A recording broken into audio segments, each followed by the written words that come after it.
लक्ष्य और कर्म की कोई सीमा नहीं होती और इसकी मिसाल है आईएएस अधिकारी सोनमणि बोरा। 1999 बैच के आईएएस अफसर सोनमणि बोरा राज्य के तेज तर्रार अधिकारियों में शुमार किए जाते हैं। वो प्रदेश के 5 जिलों में कलेक्टर का पद संभाल चुके हैं। इनके पढ़ने लिखने की तलब ने इन्हें अलग मुकाम पर लाकर खड़ा किया है। सिविल सेवा ज्वाइन करने के बाद इनकी पढ़ाई अनवरत जारी रही। न्यूयॉर्क से मास्टर इन पब्लिक एडमिनिस्ट्रेशन की डिग्री हासिल की, जो अपने आप में बड़ी कामयाबी है। सोनमणि बोरा मानते हैं कि पढ़ने की उम्र कभी खत्म नहीं होती।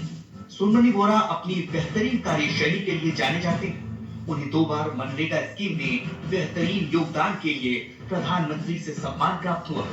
साथ ही साथ लोगों की जीविका के साधन के लिए इन्होंने कई काम किए। छत्तीसगढ़ की सबसे सफल महतारी एक्सप्रेस योजना की नींव इनकी अगुवाई में रखी गई, जो आज मील का पत्थर साबित हो रही है। करीब 20 साल से सोनमणि बोरा छत्तीसगढ़ के महतारी की छांव में अपनी सेवाएं दे रहे हैं। इस दौरान बहुत से जिलों में ये उच्च पदों पर पदस्थ रहे। प्रशासन और जनता के बीच की दूरी को पाटने के लिए बतौर कलेक्टर अकेले गांव, कस्बों, आदिवासियों के बीच जाकर उनकी समस्याओं से रूबरू होना इनकी सरलता, सहजता को दर्शाता है। जांजगीर जिले का वो किस्सा आज भी याद आता है, जब कलेक्टर पद पर रहते हुए तबादले की खबर आई तो लोगों ने जमकर इनके तबादले का विरोध किया और तबादला रोकने पर आमदा हो गए। सोनमणि बोरा अपनी प्रशासनिक निपुणता के साथ आज भी छत्तीसगढ़ियों की सेवा में लगे। नमस्कार, मैं हूं अंकिता शर्मा। इंडिया न्यूज के खास कार्यक्रम अफसरनामा में आपका स्वागत है।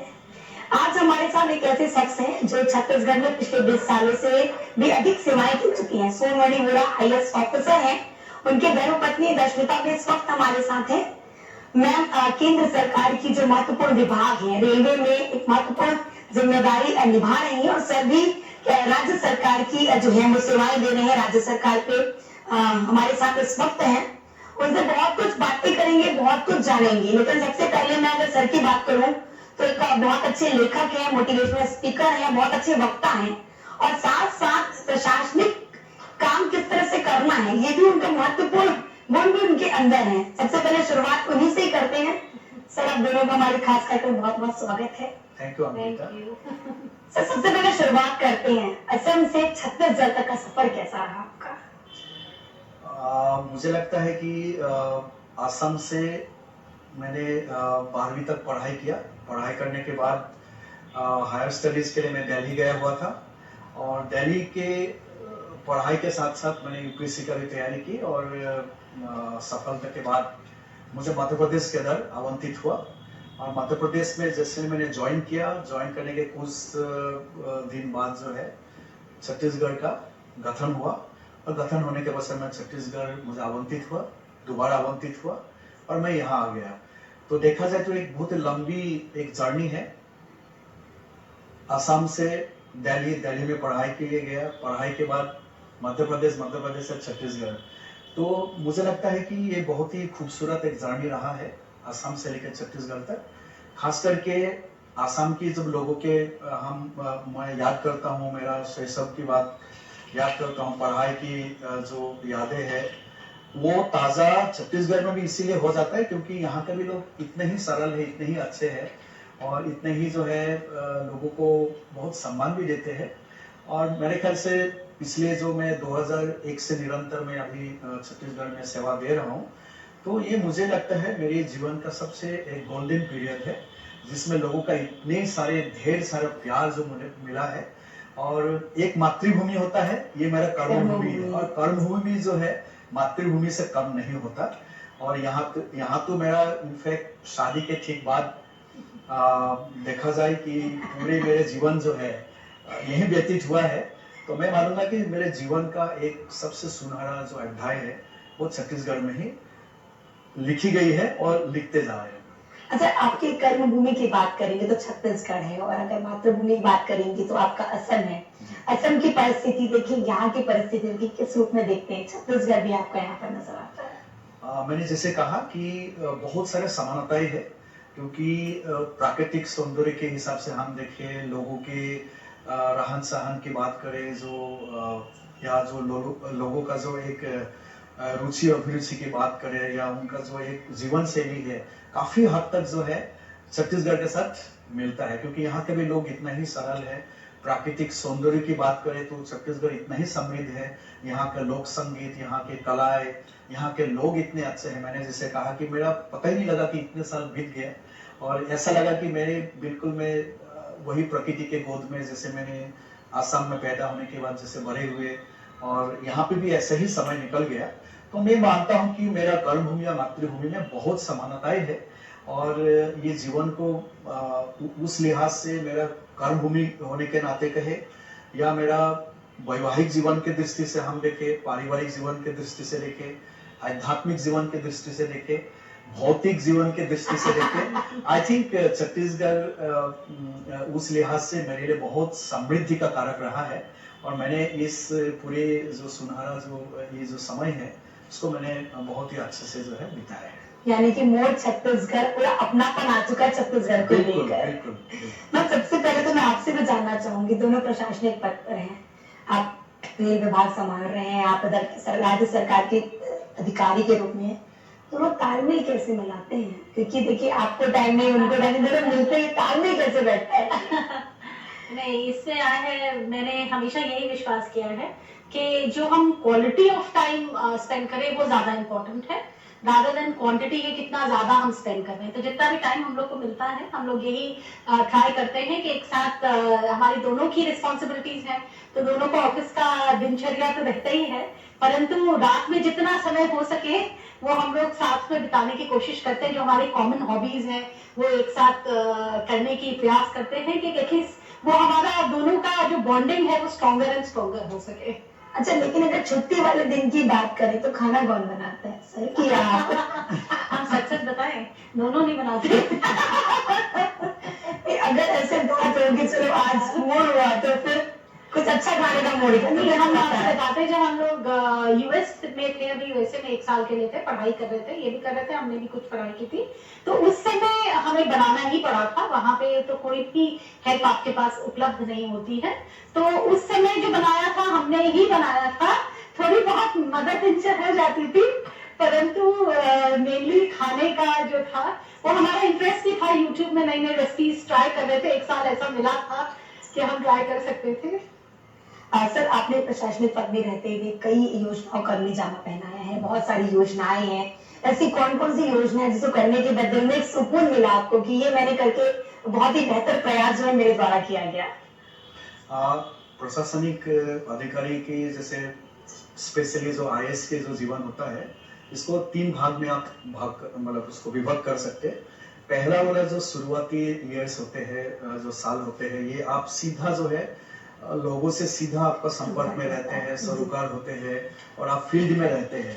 तो इस दौरान सरकार की जो मंशा है, सरकार के जो कार्यक्रम है, उन कार्यक्रम को लोगों तक पहुंचाने का आपका जिम्मेदारी है। लेकिन ये बात भी सही है कि छत्तीसगढ़ में मुझे नवाचार करने का भी बहुत सारा अवसर मिला।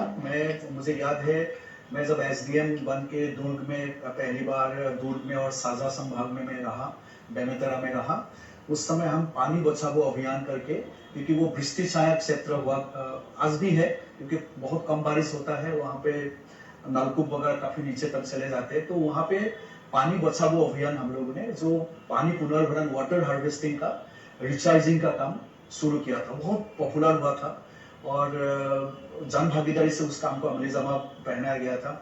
ऐसा ही मुझे याद है कि रायपुर नगर निगम के कमिश्नर के रूप में भी या बिलासपुर में भी बहुत सारे एक सफाई मित्र योजना, जिसमें हम लोगों को मिलके साफ सफाई का काम का शुरुआत उस दौरान की गई थी। और स्पेशली जो कचरा बीनने वाले लोग हैं, उनको हम लोग ने इकट्ठा करते हुए स्व सहायता समूह को साथ में लेके साफ सफाई का काम किया। इसके बाद मैं एक और मुझे याद है कि सबसे रिमार्केबल जो मेरे लिए एक संतुष्टि भरा जो 2 कार्यक्रम में नाम लेना चाहूंगा। एक है, मैं जब कवर्धा जिले में रहा, पहली बार मुझे बेगा जो जनजाति है उनके साथ भी काम करने का मौका मिला, और ये मेरे लिए भी चुनौती भरा था, क्योंकि एक तो जो आदिवासी समाज के जो उनका जो रिवाज है, या जो पहाड़ी क्षेत्र में जो रहते हैं, लेकिन मैंने ये देखा कि उनका शिक्षा में कहीं ना कहीं वो बहुत आगे नहीं बढ़ पाए हैं जी और मैक्सिमम वो चौकीदार के पोस्ट या उस तरह का पोस्ट के लिए ही जो है अर्जी देते अर्जी थे, देते हैं। क्योंकि उसके आगे वो देखते नहीं थे, जैसे डॉक्टर इंजीनियर बनने का या जो बड़े राजनेता बनने का ऐसा कोई उनका नहीं देखते थे। तो ये हम लोगों ने एक उड़ान करके कार्यक्रम शुरू किया, जी वो अगेन जन भागीदारी के साथ मिलके, और हम लोगों ने सुदूर वनांचल के बच्चों को लाके उनको पढ़ाने का काम शुरू किया। जो उत्कृष्ट जो विद्यालय है, प्राइवेट भी है या शासकीय है, वहां पे उनको रख के पढ़ाने का ही काम, क्योंकि ट्राइबल के लिए बहुत योजनाएं हैं, लेकिन जो प्रिमिटिव ट्राइबल लोग हैं उनके लिए कहीं ना कहीं वो अमंग द ट्राइबल्स ऑल्सो, मतलब उनको वो नहीं मिल पाता है जो वो हकदार है। ये कार्यक्रम बाद में हम रायपुर में भी किया, कमाल भुजिया को भी उसमें लिया, पहाड़ी कोरबा को हमने बाद में अलग अलग क्षेत्र में। ये मुझे लगता है बहुत सुकून भरा है, क्योंकि आज वो बच्चे अलग अलग क्लास से आगे बढ़ के अब उन्होंने ख्वाब देखे हैं, बड़े ख्वाब देखा है और अलग अलग क्षेत्र में लोग गए हैं। बिल्कुल सर, लेकिन जैसे से घर की अगर बात करेंगे तो बच्चों को टाइम देने में ऐसा नहीं था कि आज आप जल्दी आना, आज आप जल्दी आना, ऐसे ऐसे कहीं दिक्कत होती है घर में को?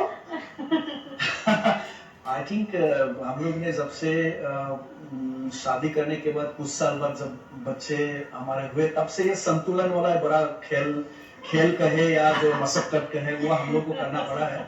अभी एक प्रश्न में उसने जवाब भी दी है कि क्वालिटी टाइम, मतलब हम दोनों यही विश्वास करते हैं, तो जब कभी भी मौका मिलते हैं तो हम बच्चों को टाइम देने का कोशिश करते हैं। बिल्कुल सर, मैं जब आपके बारे में पढ़ रही थी, जब मैंने चीजें निकाली तो मुझे वो बहुत सारे, जब मैंने फोटोग्राफ देखे तो मुझे ऐसा फील हुआ कि आप जब भी आप जिस पद पे रहे हैं वहां पर आपने हमेशा कोशिश की है कि अंतिम व्यक्ति तक कैसे पहुंचा जाए, उनको किस तरह से आगे बढ़ाया जाए, इसको लेकर फोटोज में कई सारी मैंने देखी।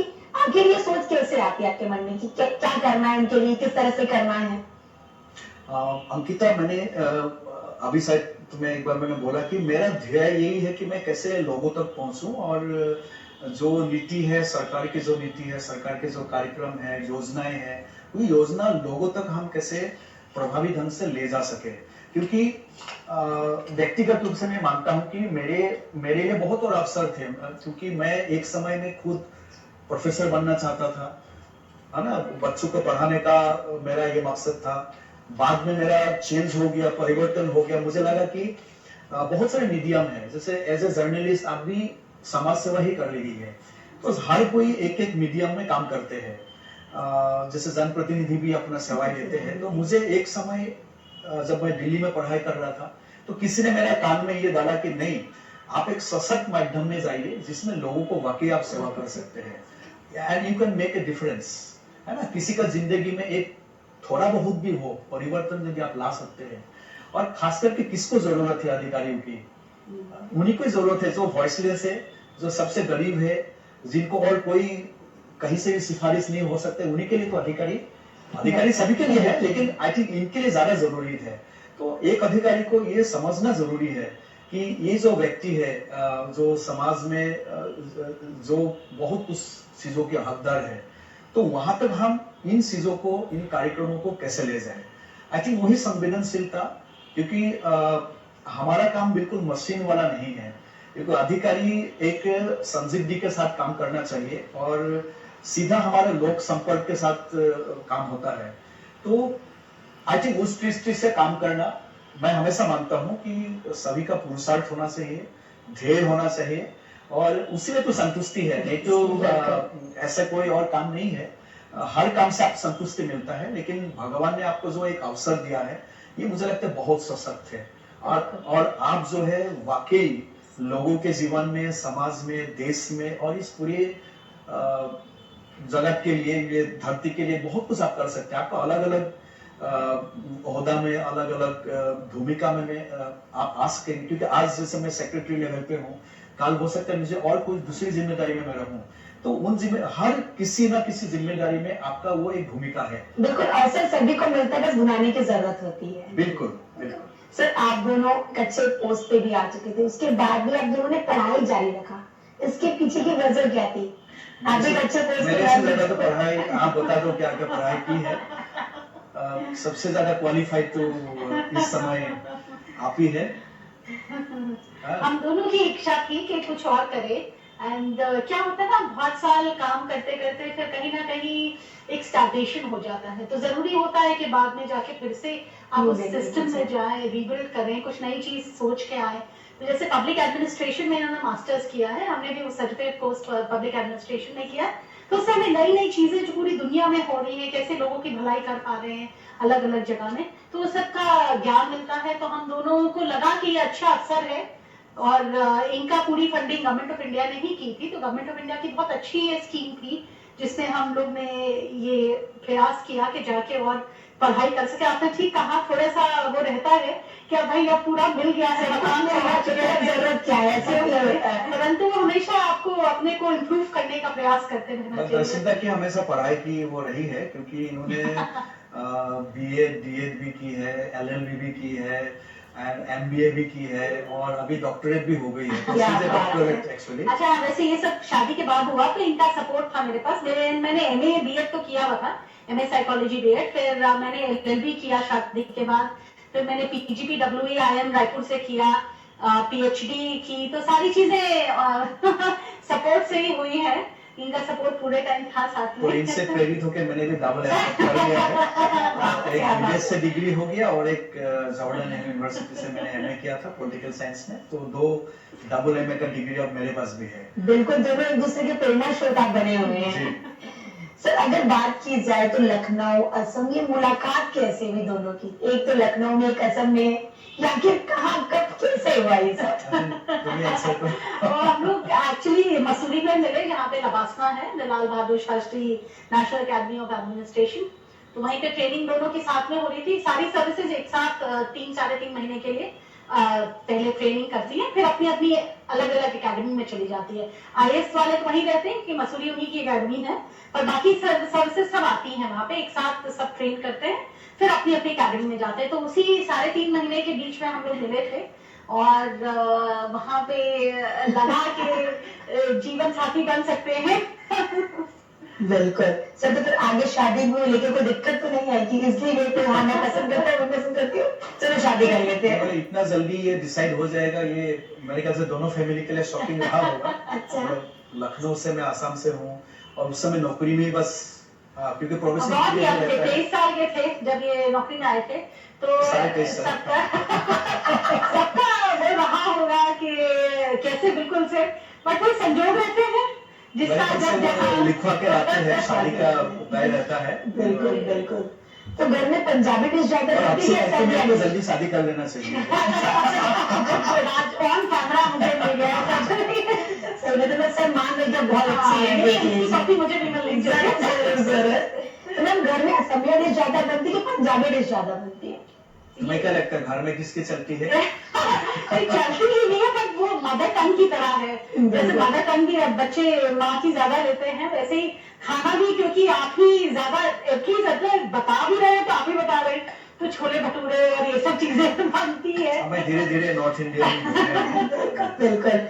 सर, आपने काम को लेकर कई चीजें, आपको पुरस्कार भी मिला हुआ है, अवार्डेड, कई अवार्डेड मिले, कौन कौन से अवार्ड में जानना चाहते हैं, किस किस काम को लेकर आपको मिला हुआ है? अंकिता, ये भी मेरे लिए बहुत परम सौभाग्य रहा कि मैंने बोला ना कि बहुत ही सिद्धि का कारक रहा छत्तीसगढ़ में, जो कर्मभूमि, तो काफी सारे कार्यों के लिए जो है मुझे सम्मान भी मिला है, और भरपूर जो है भारत सरकार से भी और स्टेट गवर्नमेंट से भी काफी कुछ रिकॉग्निशन मिला है। विशेष रूप से जो महात्मा गांधी नरेगा जो स्कीम है, उसके लिए रायपुर कलेक्टर के रूप में, बिलासपुर कलेक्टर के रूप में मुझे 2 बार प्राइम मिनिस्टर के हाथों से अवार्ड मिली है, और काफी सारे जो है रिकॉग्निशन मुझे इस दौरान प्राप्त हुई है। बहुत बहुत। सर, कहा जाता है ब्यूरोक्रेसी में कि अगर किसी 5 जिलों के आप कलेक्टर बन गए हैं, तो आप एक सफल अधिकारी के रूप में जाना जाता है। मैं सफल अधिकारी आपको मानती हूँ, आपके साथ बातें करी, क्या आपको लगता है सफल अधिकारी आप? नहीं, सफल अधिकारी वो तो एक मापदंड तो ऐसा कुछ होता नहीं है, लेकिन व्यक्तिगत मेरा जो सफलता की जो मैं वो मानता हूँ कि आपने जितना लिया इस सोसाइटी से, इस देश से, इस जन्मभूमि से, ये मातृभूमि से, कर्मभूमि से जितना लिया, उससे यदि आप ज्यादा देने का कोशिश किया है या देने में कामयाब रहते हैं, मुझे लगता है वही सफलता है। और सफलता का तो एक अधिकारी के लिए सफलता मापदंड तो ये हो सकता है कि लोग मेरे बारे में क्या सोचते हैं, क्या टाइम पास करने वाला अधिकारी रहा है जहां कहीं, क्योंकि इट्स नॉट ऑल अबाउट कि 5 जिले में रहे या एक जिले में या 2 जिले, मैं ये चाहता हूँ कि मैं जब वहां लौट के जाऊं उस जिले में, कम से कम लोग ये कहें कि हाँ ये हमारे एक समय जो है जिले में इन्होंने सेवा दी है और इन्होंने टाइम पास नहीं किया, इन्होंने वाकई काम करने का कोशिश किया। हर काम में सफल आप होंगे ऐसा कोई निश्चित अनिश्चयता हमेशा रहती है, लेकिन मुझे लगता है ईमानदार प्रयास हर किसी को करना चाहिए और मेरे लिए सफलता का वही शायद मापदंड होंगे।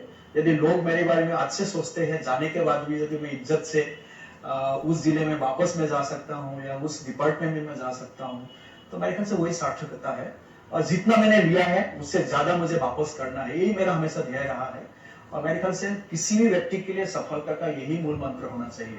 अंकिता, आज यदि आप जिस चैनल के लिए काम कर रही है या जहां की भी काम करेंगे, तनख्वाह तो पारितोषिक तो एक ठीक है, वो तो जीविका उपार्जन है, लेकिन आप कंट्रीब्यूट कितना करेंगे, I think that is more important. तो इफ यू ज्यादा कंट्रीब्यूट करती है तो मैं आप भी मानना कि आप सफल हो, क्योंकि हमने जितना लिया, क्योंकि एक नैतिकता की बात होती है, क्योंकि आप अंदर से आपको लगता है कि मैंने इस सोसाइटी ने इतना दिया है, मुझे इस देश ने इतना दिया है, तो मैं क्या दूं, तो आप ईमानदारी से काम करके आप उनको कंट्रीब्यूट कर सकते हैं।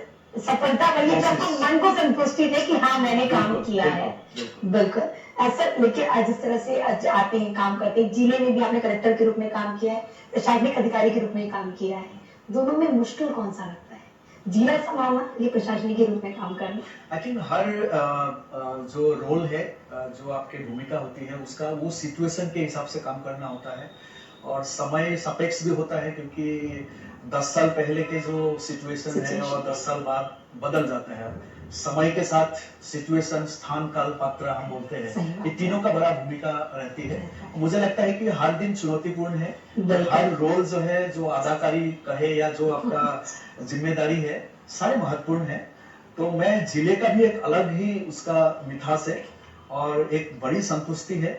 और आप जब सेक्रेटेरिएट लेवल पे भी आप नीति बनाते हैं या नीति बनाने में आप सहायता करते हैं, तो मुझे लगता है ये भी बहुत महत्वपूर्ण है, क्योंकि आपका जो एक्सपीरियंस है, जो जिले में आपने काम किया, फील्ड में काम किया, उस एक्सपीरियंस कहीं ना कहीं जो है नीति बनाने में, जैसे फॉर एग्जांपल मैंने खेल नीति छत्तीसगढ़ का बनाने में मेरा भी काफी भूमिका रही।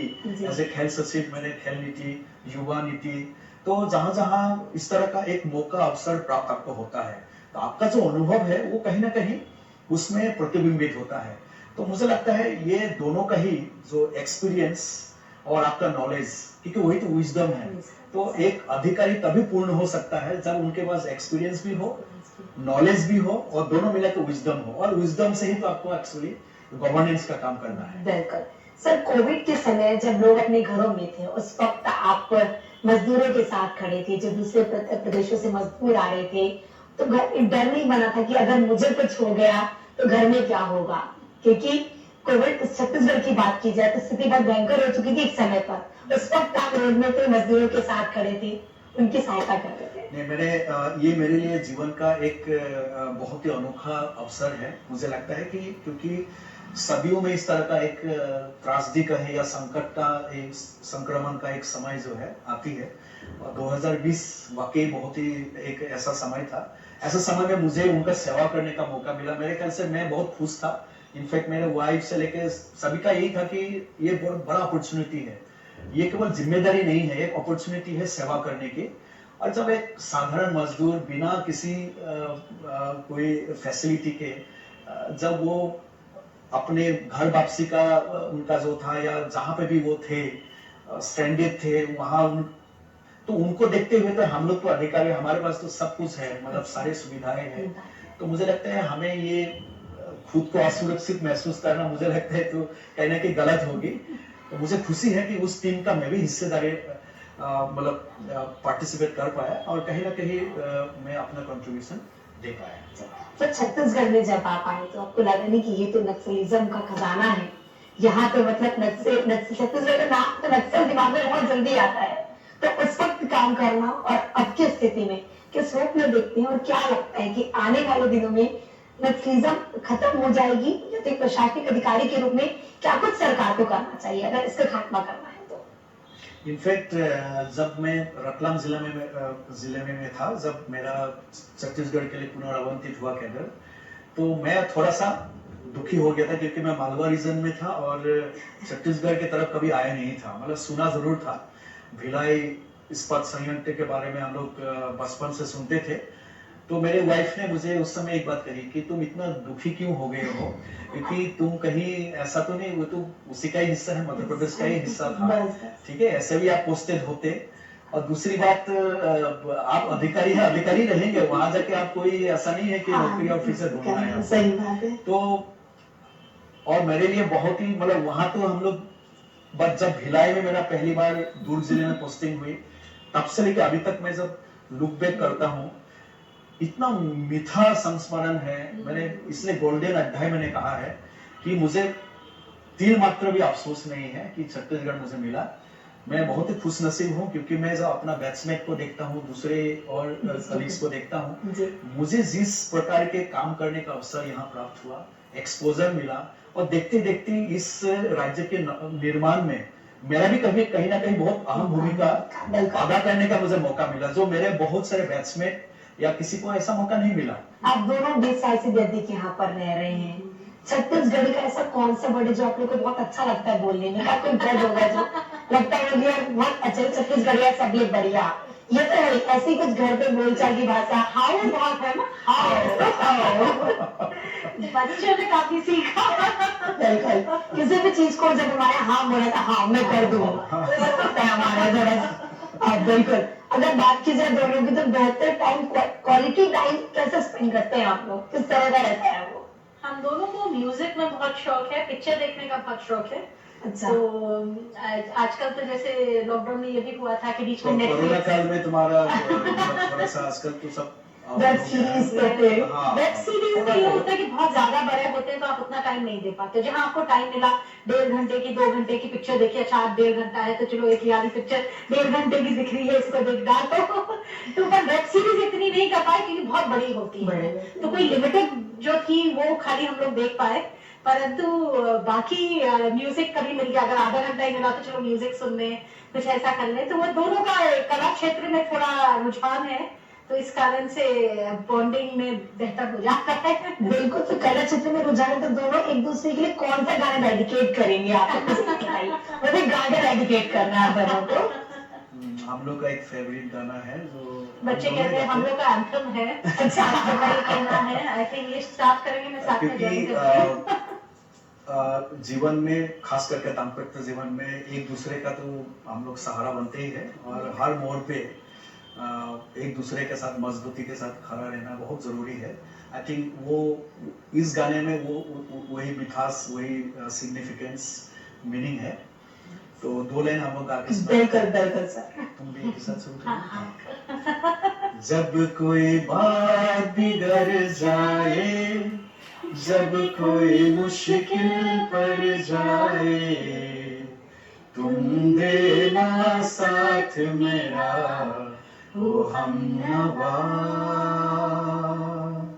न कोई है न कोई था जिंदगी में तुम्हारे सिवा, तुम देना साथ मेरा ओ हमनवा, तुम देना साथ मेरा ओ हमनवा।